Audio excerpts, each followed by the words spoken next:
Hello, this is day 73 of reading one canto of the Divine Comedy every single day. We're on Paradiso Canto 6, which I'll read from the Longfellow translation before giving some quick comments.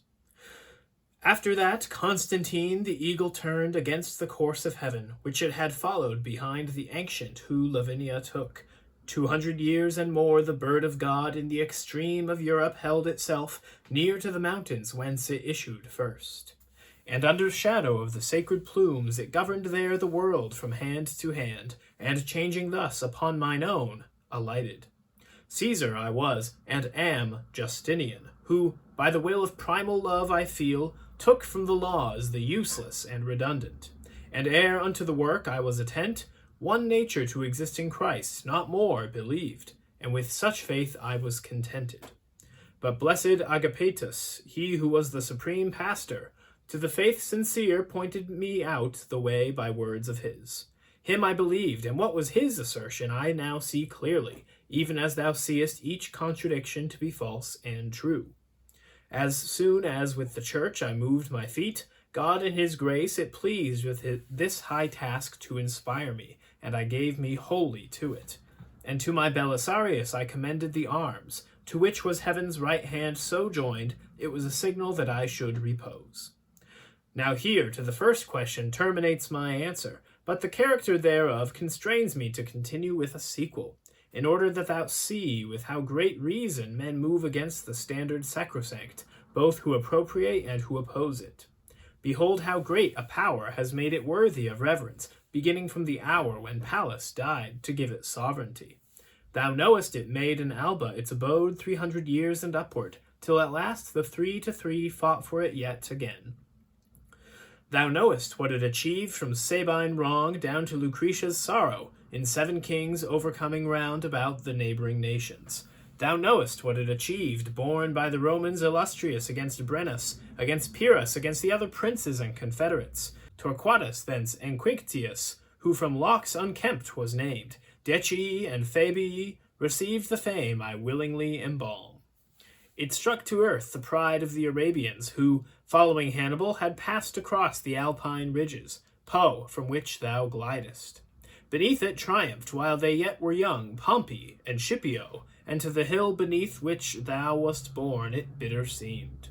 Then, near unto the time when heaven had willed to bring the whole world to its mood serene, did Caesar by the will of Rome assume it. What it achieved from Var unto the Rhine, Isere beheld, and Saone beheld the Seine, and every valley whence the Rhone is filled. What it achieved when it had left Ravenna, and leaped the Rubicon, was such a flight that neither tongue nor pen could follow it.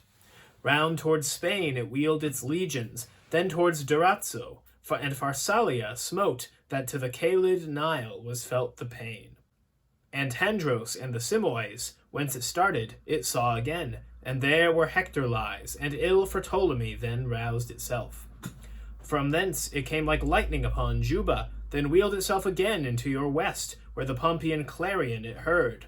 From what it wrought with the next standard-bearer, Brutus and Cassius howl in hell together, and Modena and Perugia dolent were. Still doth the mournful Cleopatra weep because thereof, who, fleeing from before it, took from the adder sudden and black death.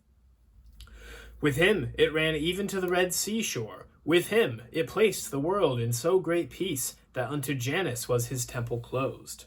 But what the standard that has made me speak achieved before, and after should achieve throughout the mortal realm that lies beneath it, becometh in appearance mean and dim, if in the hand of the third Caesar seen with eye unclouded and affection pure, because the living justice that inspires me granted it, in the hand of him I speak of, the glory of doing vengeance for its wrath.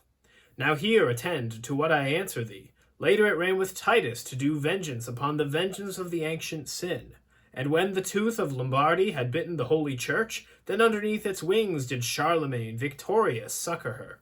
Now hast thou power to judge of such as those whom I accused above, and of their crimes which are the cause of all your miseries. To the public standard one the yellow lilies opposes, the other claims it for a party, so that 'tis hard to see which sins the most. Let the Ghibellines ply their handicraft beneath some other standard, for this ever ill follows he who it and justice parts. And let not this new Charles ever strike it down, he and his Guelphs, but let him fear the talons that from a nobler lion stripped the fell. Already oftentimes the sons have wept the father's crime, and let him not believe that God will change his Shushan for the lilies. This little planet doth adorn itself with the good spirits that have active been, that fame and honor might come after them. And whensoever the desires mount thither, thus deviating, must perforce the rays of the true love less vividly mount upward. But in commensuration of our wages with our desert is portion of our joy, because we see them neither less nor greater. Herein doth living justice sweeten so affection in us, that for evermore it cannot warp to any iniquity. Voices diverse make up sweet melodies, so in this life of ours the seats diverse render sweet harmony among these spheres, and in the compass of this present pearl shineth the sheen of Romeo, of whom the grand and beauteous work was ill rewarded. But the provincials, who against him wrought, they have not laughed, and therefore ill goes he who makes his hurt of the good deeds of others.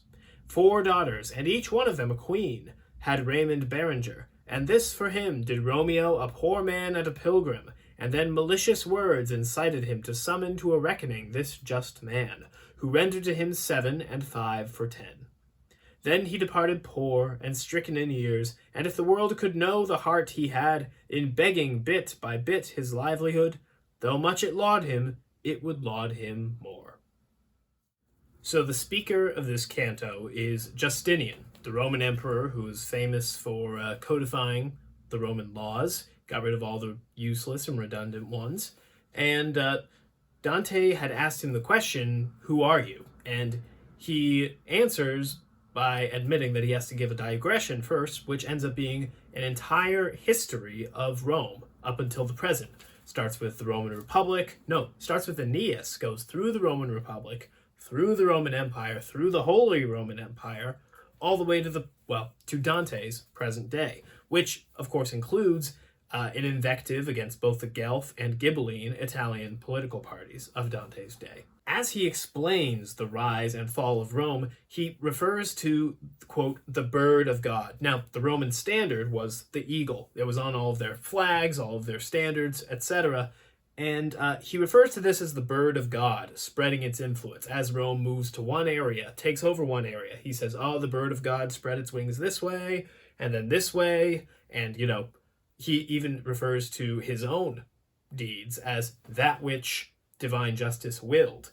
Now, what is going on by him referring to the Roman standard as the bird of God? Well, I think it is meant to represent justice, for one, but also what he's doing more fundamentally is claiming that the movements and actions of the Roman Empire were guided by God. Not all of them, I would imagine, but its existence and its extent, its spread throughout Europe, throughout the world, was intentionally encouraged by God for a purpose. Mark Musa explains in his notes that this use of Rome by God for a purpose, the zenith of that arc is the time of Christ.